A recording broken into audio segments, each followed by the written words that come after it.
Assalamualaikum warahmatullahi wabarakatuh.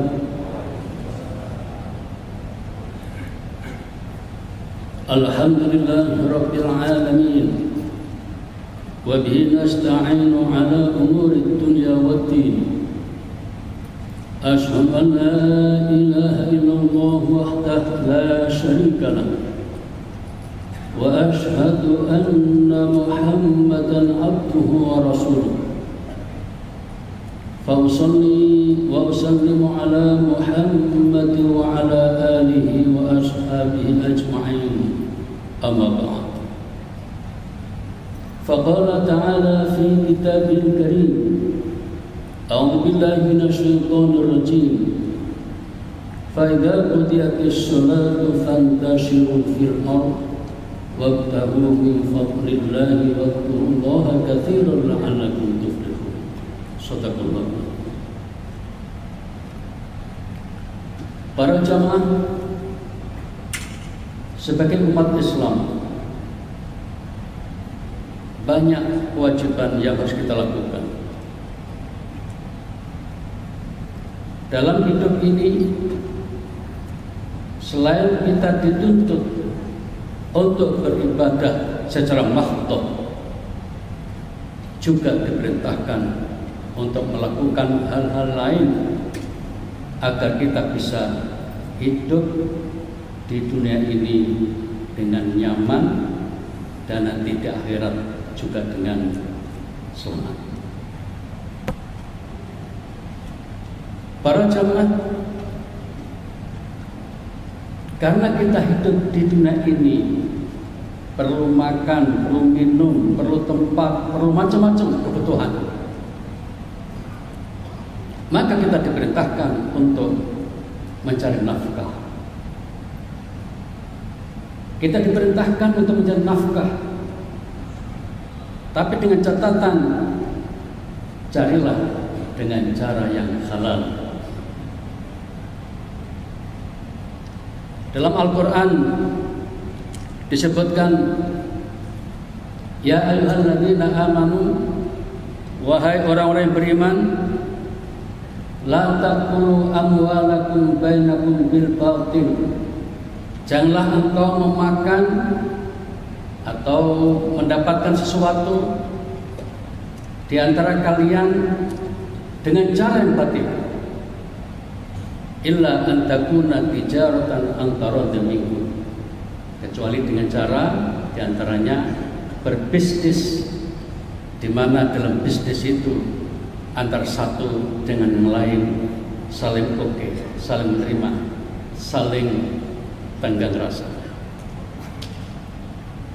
Para jamaah, kalau kita membaca sejarah, Nabi kita Muhammad SAW ternyata seorang pedagang, seorang pebisnis.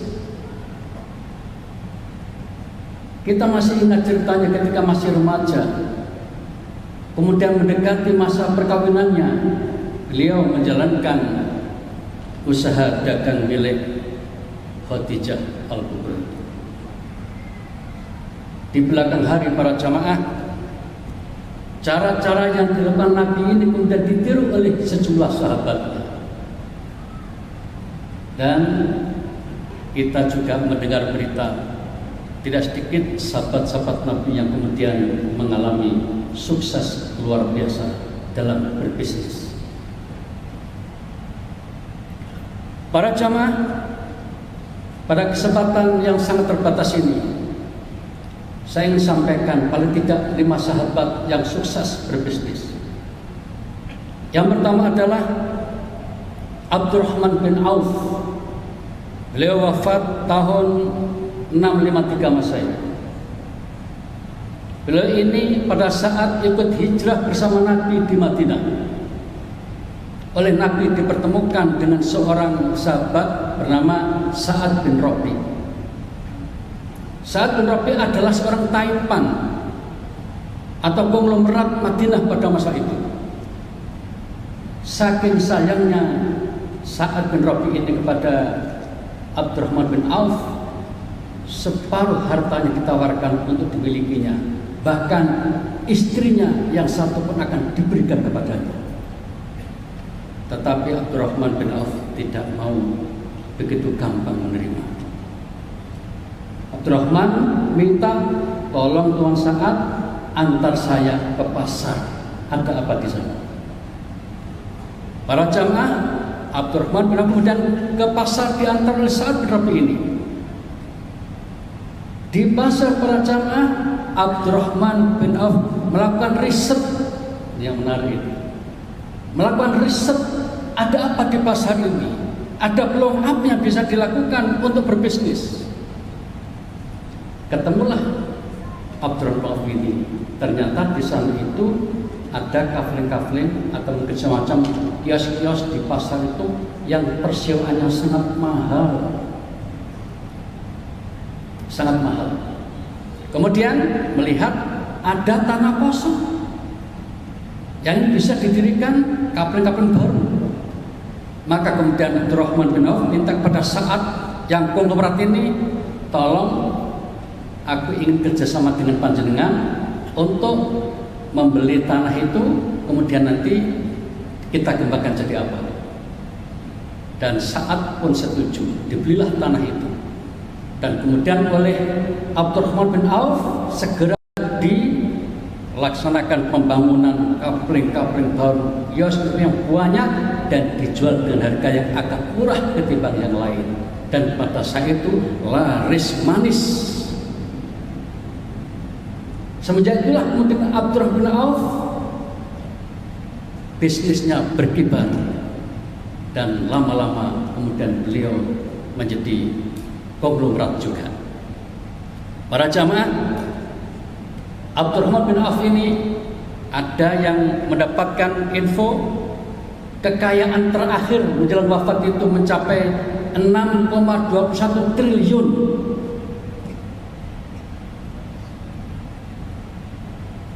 Abdurrahman bin Auf ini para jamaah orangnya sangat jeli ketika melihat pasar.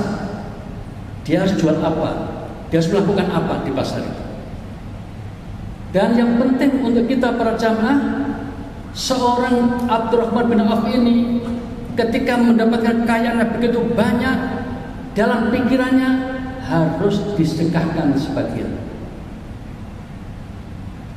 Ketika terjadi perang Tabuk yang butuh bermiliar-miliar dana itu, Abdurrahman tercatat sebagai penyumbang dana terbesar. Entah berapa itu. Dibandingkan dengan Utsman bin Affan pada saat itu para jamaah sempat menyumbang hampir 1000 ekor unta. Itu Utsman bin Affan. Kalau Abdurrahman dengan lebih besar berarti lebih banyak dari itu.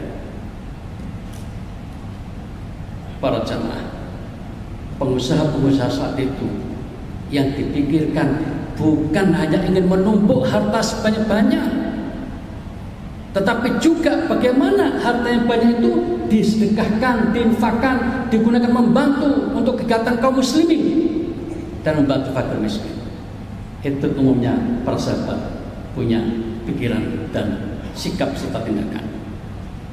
Begitulah akhirnya Abdurrahman bin Auf ini meninggal pada tahun 653 Masehi. Ada lagi sahabat yang kedua para jamaah, Utsman bin Affan. Kebetulan beliau adalah menantu Nabi sendiri. Beliau termasuk suka berdagang, diantaranya kain dan sebagainya.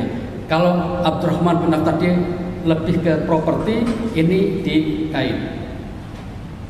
Para jamaah, Utsman bin Affan ini kekayaannya juga melimpah, kekayaannya luar biasa. Tadi dicontohkan sedekah atau bantuan untuk perang Tabuk saja hampir 1000 ekor unta. Itu baru satu sisi, belum yang lain lagi. Utsman bin Affan ini dalam pikirannya, harta yang ia terima adalah titipan dari Allah Subhanahu wa Ta'ala. Sehingga harta ini harus dimanfaatkan sebaik mungkin membantu orang yang membutuhkan, fakir miskin, dan juga untuk kepentingan kaum muslimin. Para jamaah, akhirnya Utsman bin Affan ini dalam kisahnya meninggal juga pada tahun 656 Masehi. Para jamaah, berikutnya adalah seorang sahabat bernama Urwah Al-Bariki. Itu yang agak panjang usianya. Beliau meninggal pada tahun 681 Masehi.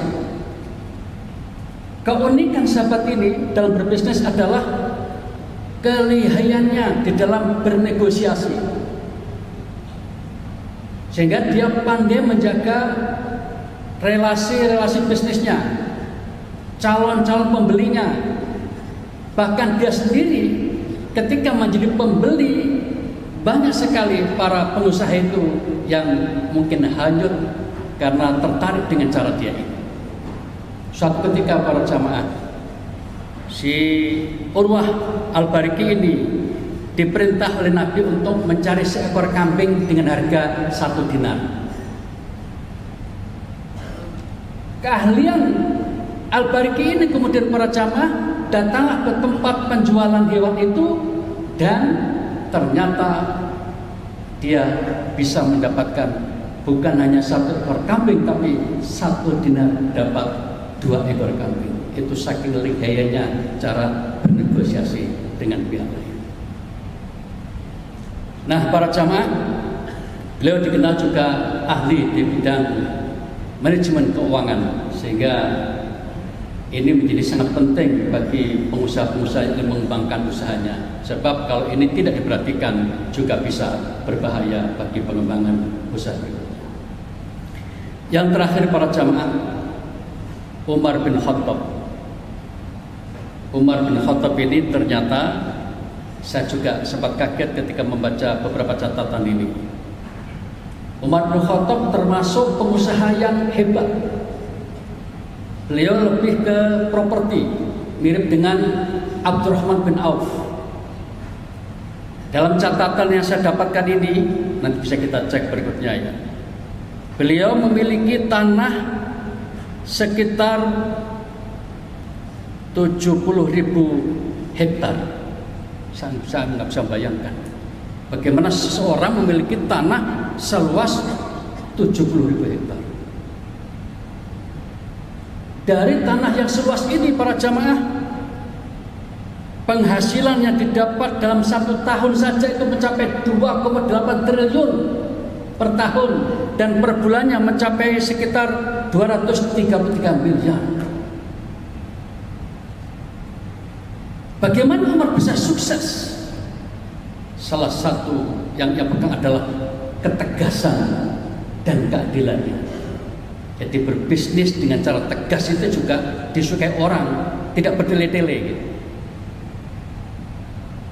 Nah, para jamaah, akhir cerita dari yang saya sampaikan ini, dari beberapa sahabat tadi, paling tidak yang bisa kita catat, bisnis sukses itu dilakukan dengan cara yang pertama, harus pandai membaca peluang. Nomor 1. Yang kedua, ketika berbisnis harus jujur, terbuka, tegas. Kemudian yang ketiga, ini banyak dilupakan orang, perbanyak sedekah. Perbanyak sedekah. Jadi sahabat-sahabat tadi kalau sudah bersedekah nggak ngitung-ngitung lagi berapa banyak, nggak hanya 2,5% dari zakat, itu lebih dari itu. Para jamaah, rupanya dengan sedekah yang tulus itu menjadikan usahanya semakin berkembang pesat. Allah menjanjikan dalam Quran surat Saba 39, wa ma anfaqtum min syai'in fa huwa yukhlifu wa huwa khairur raziqin. Apapun berapapun yang kamu infakkan, yang kamu sedekahkan, pasti diganti oleh Allah, dan Allah adalah sebaik-baik pemberi rezeki. Para jamaah, barangkali ini yang saya sampaikan pada kesempatan malam ini, mudah-mudahan menginspirasi kita, dan yang penting jadilah orang jujur, jadilah orang yang cerdas, dan kita mohon kepada Allah semoga apa yang kita lakukan diridhoi oleh Allah Subhanahu wa taala. Terima kasih, mohon maaf. Wassalamualaikum warahmatullahi wabarakatuh.